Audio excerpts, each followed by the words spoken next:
America is tired of hand-wringing and indecisiveness and weakness in the Oval Office. We need to have strength and decision-making and authority back in the Oval Office, and that is why today I am proud to announce my candidacy for the Republican nomination for President of the United States of America. America and the world was shocked to its very core this day with the completely unexpected announcement of another presidential candidate.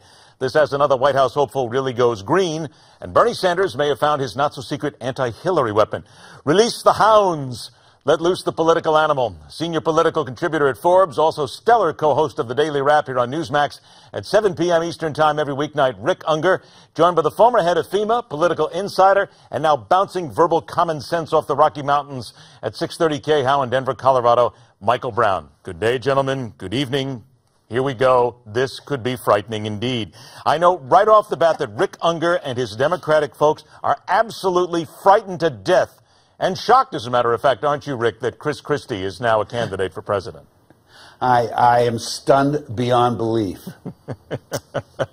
What is his end game to you, Rick? You know, it's hard to say. He's a guy who very much believes in himself, and I think he does this because he thinks he has a way to make it. You know, he's the kind of guy you don't write off so quickly because he can always say the right thing at the right time. I'm told, I have to confess, I didn't get to see his speech because I've been on TV all day, but I'm told that it was really very good. So, you know, and he has one other thing going for him that we all tend to discount. He has pretty good name recognition out there.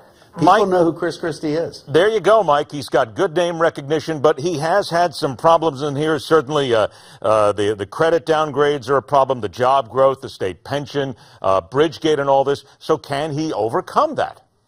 I don't think so. And I think, you know, as Rick knows, you know, Ed, timing is everything in politics.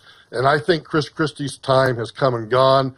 Look, I'm glad he's in. The more the merrier. I think it's going to make it for a more interesting race.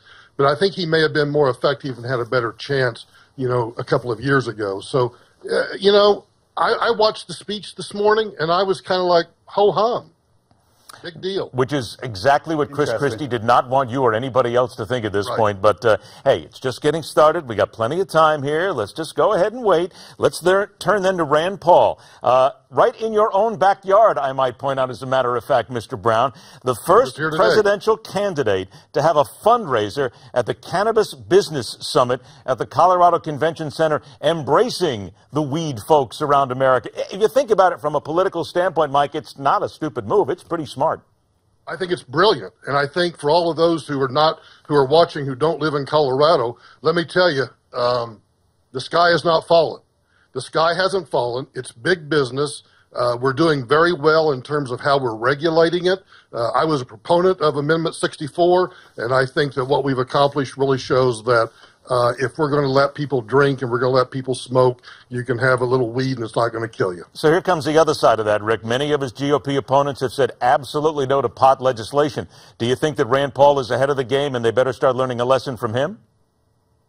Actually, I got to say the better question is who let Brown into the Republican Party? He's so rational.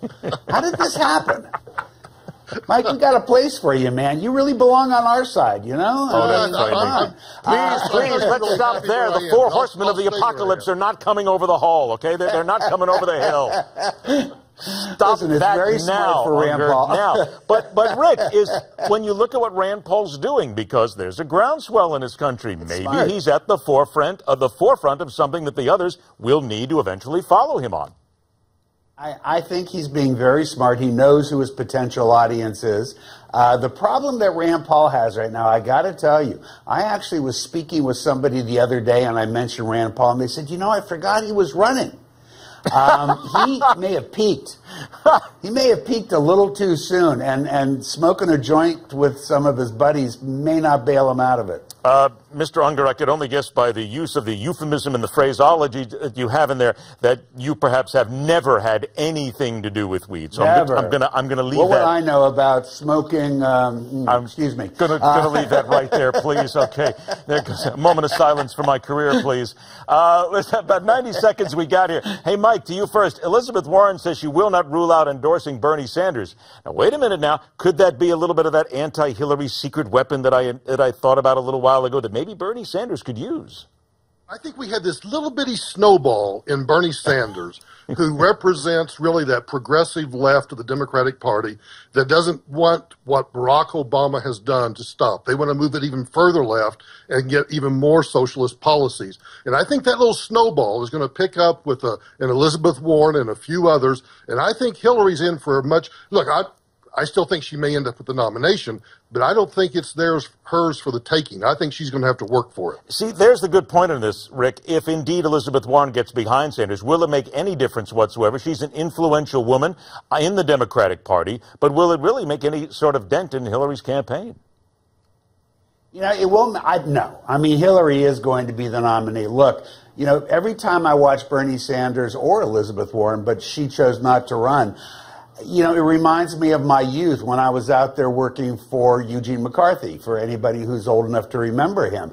That's what you're seeing here. You are seeing a very likable representative of the left. I'm not sure I'd agree with Mike that the Obama years were socialist leaning. I think that's overstated and not accurate. But Bernie actually does have more of that view. We all know where Elizabeth Warren stands. But I do think that Bernie is going to keep Hillary honest in a bunch of states because it's impossible not to like this man. He's probably the most honest man in Washington, D.C., and those who do lean even further to the left are going to be supportive of him. We are all out of time. We will not find out if Michael Brown is going to go over to the left. That will, of course, be saved for our next episode, indeed, and give him time to think about it. Don't hold your breath. Wow, no fooling. Michael Brown and Rick Ungar, thanks a lot, guys. We'll talk to you again real soon. Coming up next, the Puerto Rican pandemonium and how it will hit your bank account on the Hardline.